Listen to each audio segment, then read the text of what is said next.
ಇವತ್ತು ಕೂಡ ಮಾಧ್ಯಮದವರ ಮೇಲೆ ಬಹಳ ನಂಬಿಕೆ ವಿಶ್ವಾಸಗಳನ್ನು ಇಟ್ಕೊಂಡಿದ್ದಾರೆ ಸಾರ್ವಜನಿಕರು. ಅದಕ್ಕೆ ತಕ್ಕಂತೆ ನಡ್ಕೋಬೇಕಲ್ವಾ? ಆ ವಿಶ್ವಾಸ ಉಳಿಸ್ಕೊಳ್ತಕ್ಕಂಥ ಕೆಲಸ ಮಾಡಬೇಕಲ್ಲ. ಇವತ್ತು ಶಾಸಕಾಂಗ, ಕಾರ್ಯಾಂಗ ಮತ್ತು ನ್ಯಾಯಾಂಗ ಇವುಗಳಿಂದ ನಮಗೆ ನ್ಯಾಯ ಸಿಗ್ತದೆ, ನಮಗೆ ಹಕ್ಕುಗಳ ರಕ್ಷಣೆ ಆಗ್ತದೆ ಅಂತಕ್ಕಂಥ ನಿಮ್ಮೊಂದು ಕಡೆ ನೋಡ್ತಾ ಇರ್ತಾರೆ ಜನ, ನಿಮ್ಮ ಕಡೆ ನೋಡ್ತಾ ಇರ್ತಾರೆ.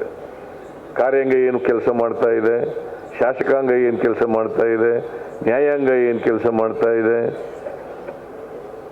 ಇದನ್ನು ನೋಡ್ತಾ ಇರ್ತಾರೆ.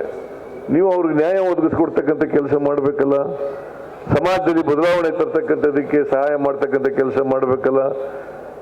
ನಾವು ಆ ದಿಕ್ಕಿನಲ್ಲಿ ನಡೀದೇ ಹೋದರೆ ಅಥವಾ ಕೊಟ್ಟ ಮಾತಿನಂತೆ ನಡ್ಕೊಳ್ಳದೆ ಹೋದರೆ ಟೀಕೆ ಮಾಡಲಿಕ್ಕೆ ನಿಮಗೆ ಅಧಿಕಾರ ಇದೆ. ನಿಮಗೆ ಸಂವಿಧಾನದಲ್ಲಿ ಹಕ್ಕುಗಳು ಕೊಟ್ಟಿದ್ದಾರೆ, ನಿಮಗೆ ಸ್ವಾತಂತ್ರ್ಯದ ಹಕ್ಕಿದೆ.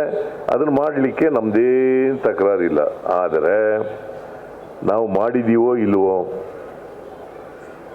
ಅವರು ಟೀಕೆ ಮಾಡ್ತಕ್ಕಂಥದ್ದಕ್ಕೆ ಅರ್ಹತೆ ಇದೆಯಾ ಇಲ್ವಾ, ಈಗಲೂ ಹೇಳ್ತಲೇ ಇದ್ದಾರೆ.